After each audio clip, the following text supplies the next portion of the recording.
क्या आपने कभी सोचा है कि मेहनत और तैयारी का जीवन में कितना महत्व है? आज की कहानी है एक चींटी और टिड्डे की, जो हमें सिखाती है कि आलस्य और लापरवाही का परिणाम क्या हो सकता है। गर्मी के दिनों में परिश्रमी चींटियां कैसे अपने भविष्य की तैयारी करती हैं, और वही टिड्डा अपनी मस्ती में सब कुछ बर्बाद कर देता है। लेकिन सर्दियों के आते ही हालात कैसे बदल जाते हैं। जानिए इस प्रेरणादायक कहानी के माध्यम से कि मेहनत और समझदारी से ही जीवन को सुखी बनाया जा सकता है। गर्मी के मौसम में एक हरे भरे खेत में चींटियों का एक दल रहता था। ये चींटियां हर दिन मेहनत से अपने भोजन का संग्रह करती और अपने बिल में सुरक्षित रखती। चींटियां पूरे दिन धूप में काम करती, अनाज के दाना इकट्ठा करती और उन्हें सावधानी पूर्वक अपने घर में जमा करती। उसी खेत में एक टिड्डा भी रहता था। टिड्डा बहुत आलसी था। वह पूरे दिन इधर उधर कूदता, गाना गाता और आराम करता। कभी चींटियां की तरह काम करने की परवाह ही नहीं करता।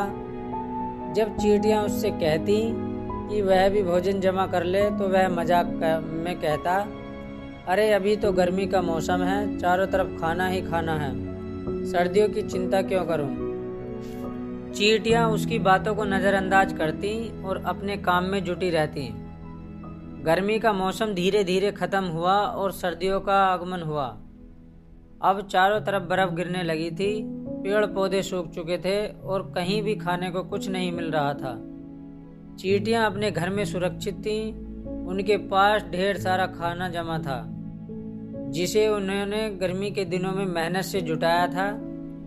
दूसरी ओर टिड्डा ठंड से कांप रहा था और भूखा था।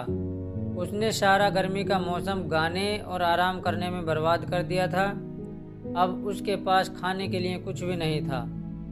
भूख और ठंड से परेशान होकर टिड्डा चींटियों के घर के पास पहुंचा और दरवाजा खटखटाया। चींटियों ने दरवाजा खोला। चींटियां टिड्डे से कहने लगी,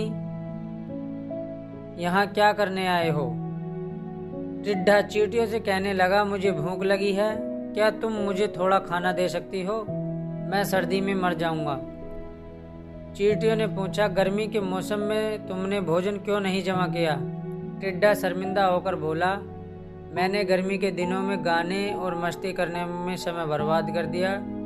मुझे लगा था कि सर्दियां इतनी जल्दी नहीं आएंगी। चींटियों ने समझाया, हमने तुम्हें कई बार मेहनत करने को कहा था, लेकिन तुमने हमारी बात नहीं मानी। अब तुम्हें अपनी गलती से सीख लेनी चाहिए। हालांकि चींटियों ने टिड्डे को सिखाने के लिए यह सब कहा था, लेकिन वे दयालु थी। उन्होंने टिड्डे को खाना दिया और उससे वादा लिया कि भविष्य में वह भी मेहनत करेगा और अपनी जिम्मेदारियों को समझेगा। इस कहानी से हमें यह शिक्षा मिलती है कि हमें हमेशा भविष्य के लिए तैयारी करना चाहिए। आलस्य और लापरवाही से केवल पछतावा ही हाथ लगता है। मेहनत और समझदारी से ही जीवन को सुखी बनाया जा सकता है। तो दोस्तों, आपको यह कहानी कैसी लगी? अगर इससे आपको कुछ सीखने को मिला तो इस वीडियो को लाइक और शेयर जरूर करें, और ऐसी ही प्रेरणादायक कहानियों के लिए हमारे चैनल को सब्सक्राइब करना ना भूलें। धन्यवाद।